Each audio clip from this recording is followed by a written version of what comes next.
नमस्कार, संचित टीव्ही न्यूजमध्ये आपल्या सर्वांचं मनापासून स्वागत। शेतकरी बंधूंनो, आपण शेती करतो। शेतीमध्ये सगळ्यात महत्त्वाचे घटक असतात ते म्हणजे माती आणि पाणी। आता हे जर माती आणि पाणी जर चांगलं असतील तर आपल्या पिकासाठी सगळ्यात उत्पादन वाढीसाठी एकदम उत्तम कार्य करत असतात।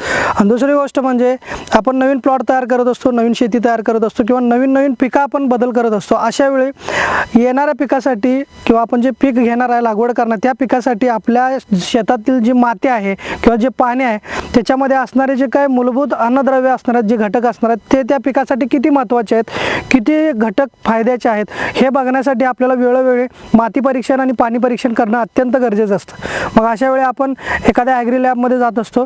एखादा माणूस आजारी पडल्यानंतर डॉक्टरकडे जातो आणि डॉक्टरकडे गेल्यानंतर डॉक्टरसुद्धा पहिल्यांदा रक्त आणि लघवी चेक करतात आणि कोणता रोग झालेला आहे त्यानुसार निदान करत असतात। अगदी तसंच आपण सुद्धा आपल्या जमिनीमधील पाणी आणि माती परीक्षण करणं अत्यंत गरजेचं असतं। त्यासाठी आपण ॲग्री लॅबमध्ये जात असतो आणि टेस्ट करून घेत असतो। आज अशाच एका विश्वस्त शासन मान्यता प्राप्त असणाऱ्या ॲग्री लॅबमध्ये मी आता जाणार आहे। तर ते आहे सांगली जिल्ह्यात असणाऱ्या जत तालुक्यातील हिंदुस्थान ॲग्री लॅब कोळीगिरी या ठिकाणी आहे। बघूया तिथं कोणकोणत्या पद्धतीचे टेस्ट असतात आणि अजून बरंच काही माहिती आपण तिथंच घेऊयात। नमस्कार। नमस्कार सर, नमस्कार। तुमच्या हिंदुस्थान ॲग्री लॅब बद्दल भरपूर ऐकून आहे, बऱ्याच शेतकऱ्यांकडून सुद्धा ऐकलं होतं। सगळ्यात पहिल्यांदा मला तुमच्या लॅबची माहिती सांगा। नमस्कार सर।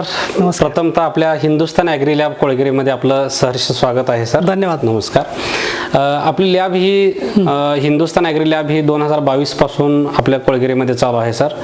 ही लॅब आपली गव्हर्नमेंट अप्रुव्हल आहे, महाराष्ट्र शासन मान्यता प्राप्त आहे। अच्छा। आणि सांगली जिल्ह्यातील पूर्व भागातली एकमेव आणि विश्वसनीय लॅब आहे। आणि आपण शेतकऱ्यांना आपल्या लॅबमध्ये माती पाणी परीक्षण करून देतोय। त्याचबरोबर आपल्याकडे खते आणि पाणदेट परीक्षेची सुद्धा व्यवस्था आपण पुढील वर्षापासून सुरुवात करतोय। अच्छा। त्याच पद्धतीनं आपण आपल्या प्रयोगशाळेमध्ये शेतकऱ्यांना लाईव्ह पद्धतीनं व्हिडिओ कॉलिंगद्वारे आपण माती आणि पाणी परीक्षण कसं होतंय हे आपण लाईव्हली त्या शेतकऱ्यांना दाखवून माती परीक्षण त्यांच्या डोळ्यासमोर आपण करून देणार आहे। अच्छा। सगळी माती परीक्षणाची प्रोसेस किती दिवसाची आहे? तर ही जी प्रोसेस आहे माती परीक्षण करण्यासाठी जी प्रोसेस आहे हे 2 ते 3 दिवस चालणारी प्रोसेस आहे। आणि ह्याला ही जी प्रोसेस आपण तुम्हाला मी आता सांगणार आहे प्रोसेस कशी चालते आणि कोणकोणत्या मशीनवरती चालते तुम्हाला मी प्रत्यक्षात सगळं दाखवणार आहे आता मशीनवर। तर सुरुवातीला आपण काय करतोय सर, सुरुवातीला सॅम्पल आल्यानंतर आपण हे पहिल्यांदा 2 mm च्या चाळणीतून सॅम्पल चाळून घेतोय, त्याच्यामधले काडी कचरा वगैरे काढून घेतोय, आपण स्वच्छ करून माती चाळून घेतो। सॉइल आपण चाळून घेतली, त्यानंतर इथं आपण वजन करून घेतो। अच्छा। वजन करून घेतो मातीचं। त्यानंतर ते आपण वेगवेगळ्या कोनिकल फ्लास्क, हे कोनिकल फ्लास्क आहेत, त्या कोनिकल फ्लास्क मध्ये आपण माती जोखून घेतो। प्रत्येक गोष्टीसाठी माती आपण जोखून घेतो। त्याच्यामध्ये फ्लेम फोटोमीटर वरती चेक करण्यासाठी, पोटॅश चेक करण्यासाठी 5 ग्रॅम सॉइल घेतो आणि याला 5 मिनिटं त्या शेकर वरती फिरवलं जातं। असं प्रत्येक गोष्टीसाठी वेळ दिलेला आहे। उदाहरणार्थ ऑर्गॅनिक कार्बन, मायक्रोन्यूट्रन साठी आपण 2 तास शेकिंगला ठेवावं लागतं। म्हणजेच काय आहे की आपल्याला सॉइल चेक करण्यासाठी 2 ते 3 दिवस का लागतात यासाठी। याच्यावरती आपण मायक्रोन्यूट्रन हे करत असताना आपल्याला 2 तास सेकिंग करावं लागतं ते केमिकल्स मध्ये मिक्स करून सॉइल वॉटर। त्याचबरोबर फ्लेम फोटोमीटर साठी किंवा मुक्त चुना चेक करण्यासाठी, सल्फर चेक करण्यासाठी, हे प्रत्येक गोष्टीसाठी आपल्याला ह्याच्यावरती वेळ द्यावा लागतो। वेगवेगळे केमिकल्स आपण याच्यात मिक्सिंग करून त्याला 2-2 तास आपण सेकिंग करून ठेवावं लागतं। ऑर्गॅनिक कार्बनसाठी आपल्याला अर्धा तास ते केमिकल्स ऍसिड टाकल्यानंतर थंड होण्यासाठी ठेवावं लागतं, म्हणून वेळ लागतो। शेतकऱ्यांना ह्या गोष्टी समजल्या पाहिजेत की वेळ का लागतोय। बरोबर। तर वेळ अशासाठी लागतो की प्रोसेसनच आपल्याला जावं लागतं। माती चेक करून घेणे, त्यानंतर हे केमिकल्स मिक्स करून याच्यावरती शेकिंग करणे, त्यानंतर त्या केमिकलला थंड होण्यासाठी ठेवलं जातं।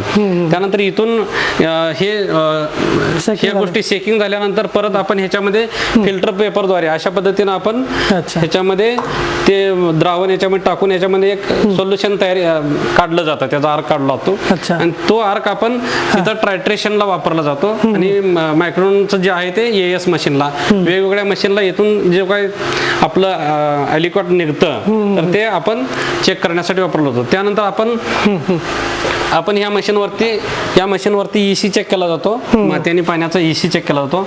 या ठिकाणी आपण pH चेक करतो, पाण्याचा आणि मातीचा pH हा चेक केला जातो। त्यानंतर हे फ्लेम फोटोमीटर आहे, आहे याच्यावरती सोडियम आणि पोटॅशियम आपण चेक केला जातो. यासाठी आपल्याला LPG गॅसची आवश्यकता असते आणि ह्याला वेगळा कॉम्प्रेसर येतो. सदर हा कॉम्प्रेसर AS मशीन साठी लागतोय आणि हा ऍसिटिलीन गॅस आहे.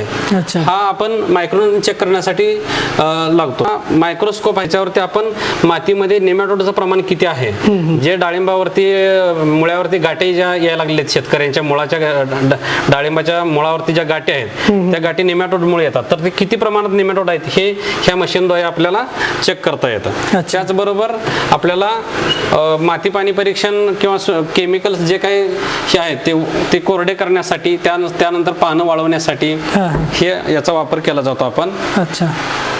त्यानंतर ह्या मशीनवरती आपण फॉस्फरस आणि सल्फर चेक केलं जातं त्या मशीनद्वारे आणि त्या मशीनला लागणारे हे केमिकल्स प्रिपरेशन्स केलेले आहेत, तर त्यानुसार आपण ते वापरून हे करतो. मातीचा नमुना इथं शेतकऱ्याने जर दिला तुम्हाला तर किती प्रकारचे मूलभूत अन्न घटकाची आपण चाचणी करू शकतो इथं? आपल्या प्रयोगशाळेमध्ये सध्या 16 प्रकारचे अन्न घटक आपण चेक करतो. त्याच्यामध्ये pH, EC, OC आपण चेक करतो. त्यानंतर NPK मुख्य अन्नद्रव्ये आहेत पिकांना लागणारी, ते मुख्य अन्नद्रव्ये चेक करतो. त्यानंतर कॅल्शियम, मॅग्नेशियम, सल्फर ही दुय्यम अन्नद्रव्ये आहेत, हे सुद्धा चेक करतो. त्यानंतर आपल्याकडे AS मशीन आहे, त्या मशीनवरती आपण सगळ्या प्रकारचे सूक्ष्म अन्नद्रव्ये कॉपर, मॅंगनीज, झिंक आणि बोरॉन, फेरस चेक करतो त्याच्यामध्ये. अशा पद्धतीने आपण 4 घटक त्या मायक्रोनवरती चेक करतो. म्हणजे अर्थातच शेतीसाठी जे लागणारे जे काही चाचण्या आहेत ते सगळं तुम्ही करताय? सगळं करतोय. ट्रायट्रेशनद्वारे आपण ऑर्गॅनिक कार्बन काढतोय आणि मुक्त चुना जो आहे, चुनखडीचं जे प्रमाण आहे शेतीमधलं ते सुद्धा आपण ट्रायट्रेशनच्या माध्यमातून आपण फ्री लाईमचं चेकअप करतो. फ्री लाईम OC या ट्रायट्रेशनच्या माध्यमातून करतोय. अच्छा, आता जमिनीत पाणी म्हणजे आता शेतकऱ्यांसाठी, शेतीसाठी, सगळ्यांसाठी जीवन आहे, तर त्याच्यामध्ये कोणकोणत्या चाचण्या येतात, किती प्रकारच्या चाचण्या आपण करतो? त्याच्यामध्ये सुद्धा आपण 14 प्रकारच्या चाचण्या करतोय पाण्यामधल्या. त्याचा सुद्धा pH, EC, त्यानंतर सल्फेट्स, नायट्रेट्स आणि त्याच्यातला कार्बोनेट्स, बायकार्बोनेट्स, त्याच्यामधलं सोडियमचं प्रमाण काय आहे, त्याचा हार्डनेस किती पाण्याचा, TDS किती आहे, ह्या सगळ्या गोष्टी आपण पाण्यातल्या कळतो. त्यामुळे पाणी पिण्यासाठी योग्य आहे का नाही आणि शेतीला योग्य आहे का नाही याच्या सुद्धा चाचण्या करतो आपण. वेगवेगळ्या हॉटेल्सला लागणारे लायसन्स आहेत त्यांना सुद्धा आपण पाण्याचा रिपोर्ट देतो. वेगवेगळ्या रेसिडेन्शियल एरियामध्ये किंवा हॉटेलला किंवा फूड FSSI ला जे काही लायसन्स लागते त्याला सुद्धा आपण पाणी चेक करून पाणी पिण्यायोग्य आहे का नाही चेक करतो. वेगवेगळ्या कॉलेजला, शाळांना आणि वेगवेगळ्या आश्रम शाळेशांना आपण आतापर्यंत पाणी चेक करून दिलेलं आहे आणि योग्य पाणी आहे का नाही पिण्यासाठी यासाठी वेगवेगळ्या संस्थांना किंवा ज्या ग्रामपंचायतने ज्या बसवलेल्या संस्थेच्या माध्यमातून जे RO जे आहेत त्यांचं सुद्धा आपण पाणी प्रत्येक वेळा आपण चेक करून देतोय सर. बरोबर. निश्चितपणानंच एखाद्या शेतीमध्ये खतांचाच बडीमार करण्यापेक्षा तो समतोलपणे आहार त्या पिकाला पोहोचला पाहिजे, त्यासाठी असे परीक्षण सुद्धा गरजेचे असतात. तर तुमच्याकडे तर सगळंच होत आहे. हां, त्याच पद्धतीनं आपल्याला असं सांगायचं की शेतकऱ्यांचा खर्च कमी करता येतो आपल्याला. जे आपण माती चेक केल्यानंतर आवश्यकता किती आहे, कोणती खतं कमी आहेत, कोणती खतं जास्त आहेत आपल्या मातीमध्ये ते समजतं. त्यामुळे आपल्याला अनावश्यक खतं द्यायचा आपला जो खर्च आहे तो वाचतो आणि शेतीची सुद्धा प्रकृती, मातीची सुद्धा प्रकृती चांगली राहते, सुरक्षित राहते माती आणि मातीमधले जे अन्न घटक आहेत ते समतोल राखण्यासाठी मदत होते माती चेक केल्यामुळे आपल्याला. अच्छा, हे जे आहे हे डबल डिस्टिलेशन वॉटरचं आहे. सर्व लॅबसाठी आपण डिस्टिल केलेलं प्रिपरेशनसाठी डिस्टिल केलेलं वॉटर वापरतो. त्याचबरोबर ROचं वॉटर वापरतो सगळं क्लीन करण्यासाठी. ग्लासवेअर्स वगैरे क्लीन करण्यासाठी आपण ROचं वॉटर इथं वापरतोय. त्यानंतर हे डबल डिस्टिलेशन युनिट आहे. त्याचबरोबर हे जे आहे हे के जलदाल म्हणून याच्यावरती आपण मातीतलं नायट्रोजन काढण्यासाठी ही मशीन वापरतो. मातीतलं नायट्रोजन किती प्रमाणामध्ये आहे त्यासाठी आपण हे के जलदाल मशीनचा वापर केला जातो. एका वेळेला आपण हे 6 सॅम्पल आपण एका वेळी आपण चेक करतो मातीतले. तर मातीतलं नायट्रोजनसाठी आपण एकाच वेळी 6 सॅम्पल लावून आपण हे नायट्रोजनचं हे करतो. त्याचबरोबर त्यासाठी लागणारे सर्व लॅबसाठी लागणारे जे केमिकल्स आहेत हे वरून सगळे अल्फाबेटिकल लावलेले केमिकल्स आहेत, खाली ॲसिड्स आहेत. तर हे acids nitric acid, sulphuric acid हे भरपूर म्हणजे वेगवेगळ्या कंपनीचे लागतात.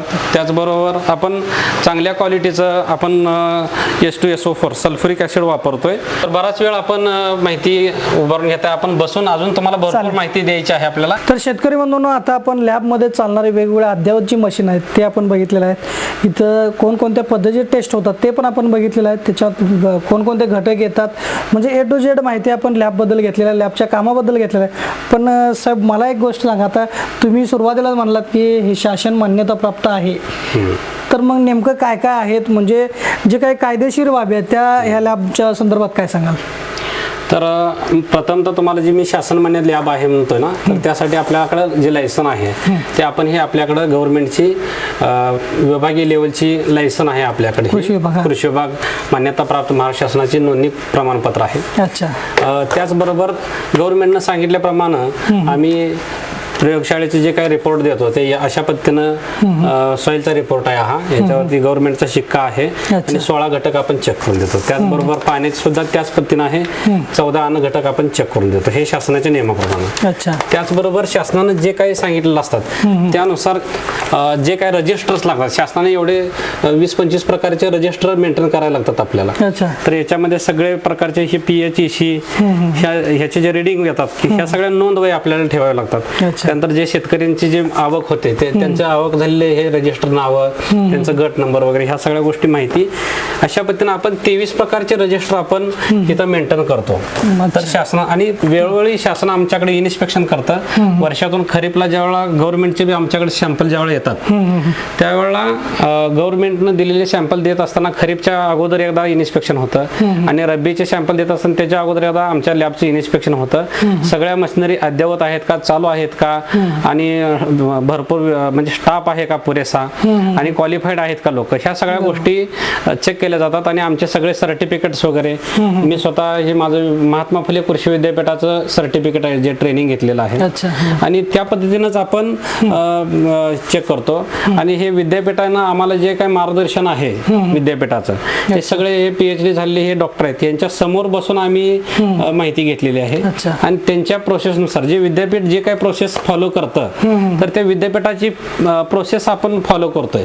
महात्मा फुले कृषी विद्यापीठ राहुरी यांची आपण जी काही तिथं विद्यापीठामध्ये ज्या पद्धतीनं माती चेक केली जाते, पाणी चेक केलं जातं, सेम टू सेम त्यांच्या प्रोसेसनुसार आम्ही त्यांच्याच फॉर्म्युलेनुसार आम्ही तिथं जाऊन विद्यापीठामध्ये सुद्धा त्यांच्या समोर चेक करून दाखवलं आहे मी आणि मग त्या पद्धतीनं आम्ही आमच्या लॅबमध्ये आपण चेक करतोय. त्याचबरोबर महाराष्ट्र शासन कृषी विभाग जे आहे, मृदा चाचणी जे विभाग आहे त्यांचे सुद्धा मार्गदर्शक पुस्तक असते. त्या पुस्तिकेची जे काही प्रोसेस असते सॉइल अँड वॉटर चेक करायची प्रोसेस, त्या प्रोसेस आम्ही इथं फॉलो करून त्या पद्धतीनं आपण शेतकऱ्यांना मार्गदर्शन आणि माती आणि पाणी परीक्षण करून देतोय सर. अच्छा, म्हणजे तुमचं प्रशिक्षण अगदी तुमचं नॉलेज जे आहे ते सर्व ह्या सगळ्या घटकातून तुम्ही शिकलेला आहात आणि एक उत्तम आणि एक चांगलं विश्वस्त ठिकाण म्हणून हिंदुस्थान ॲग्री लॅबला म्हणायला हरकत नाही.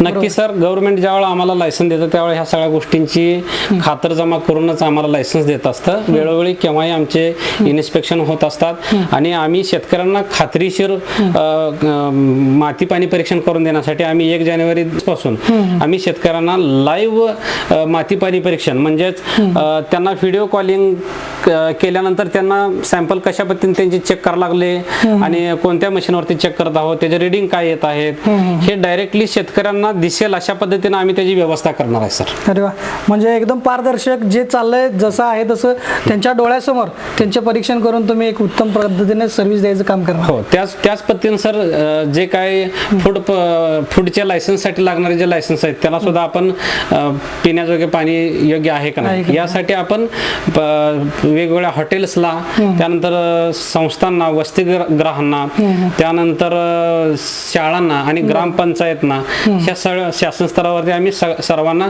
पाणी पिण्यायोग्य आहे का नाही याचे सुद्धा आपण रिपोर्ट देतोय सर. बरोबर. आणि बऱ्याच गव्हर्नमेंट थ्रू येणारे सुद्धा तुम्हाला बरीच कामं असतात, त्याबद्दल काय सांगाल? हो, आमच्याकडे आता ह्या वर्षी शासनाने 2500 माती परीक्षणासाठी सॅम्पल दिले होते. आम्ही ते यशस्वीरित्या पारदर्शकरित्या आम्ही चांगल्या पद्धतीने त्यांना वेळेत सगळ्या गोष्टी आपण ते 2500 सॅम्पल्स आपण मातीचे चेक करून दिले आहेत सर. बरोबर. आता एक शेवटचा जाता जाता एक प्रश्न विचारतो, शेतकऱ्यांनी हिंदुस्तान ॲग्री लॅबलाच का यावं आणि इथंच का टेस्ट करावं? त्याच्यासाठी सर आमच्याकडं अद्ययावत मशिनी आहेत आणि खूप महागड्या मशीन्स आहेत आपल्याकडं आणि त्या सगळ्यात चांगल्या वर्किंग कंडिशनमध्ये आहेत. आणि मी स्वतः लॅब इन्चार्ज आहे आणि मी क्वालिफाईड आहे आणि मला 20 वर्षाचा अनुभव आहे सर. कृषी क्षेत्रामधला माझा 20 वर्षाचा अनुभव मी लावतोय. आणि शेतकऱ्यांना आम्ही आमच्याकडेच काय यावं तर आम्हाला शेतकऱ्यांना पारदर्शक त्यांच्या डोळ्यासमोर आम्हाला माती पाणी परीक्षण करून द्यायचं आहे. हे अतिशय महत्वाचं आहे. आणि त्याच्यासाठी तुम्ही आमच्याकडे या तर तुम्ही डायरेक्टली व्हिडिओ कॉलद्वारे तुमचं माती पाणी परीक्षण तुम्ही बघू शकता तुमच्या डोळ्यानं. क्या बात आहे. इतकं एकतर अनेक लॅबमध्ये शेतकऱ्यांना अलाउड केलं जात नाही किंवा आतमध्ये काय चाललं हे समजू देत नाहीत, पण तुम्ही आता प्रत्यक्षात व्हिडिओ कॉलद्वारे शेतकऱ्यांना सांगणार आहे, त्यांना इथं बघता येणार आहे. इतकं छान पद्धतीने सर्व्हिस देतात. त्यामुळे नक्की शेतकरी बांधवांनो अशा शासन मान्यता प्राप्त असणाऱ्या हिंदुस्तान ॲग्री लॅबसारख्या लॅबला आपण निश्चितपणानं आलं पाहिजे. आपलं पाणी असेल, आपलं माती असेल, अशा अनेक टेस्ट इथं होत असतात, तर त्याचा आपण लाभ घेतला पाहिजे. तर आता वेळ झाली इथंच थांबण्याची. भेटणार आता आपण अशाच नवनवीन शेतीविषयक बातम्यांसह. तोपर्यंत पाहत राहा संचित TV न्यूज. आणि आजच्या लॅबबद्दल तुम्हाला काय वाटतं नक्की कमेंट करा. चला भेटूयात पुढच्या बातमीमध्ये. तोपर्यंत धन्यवाद.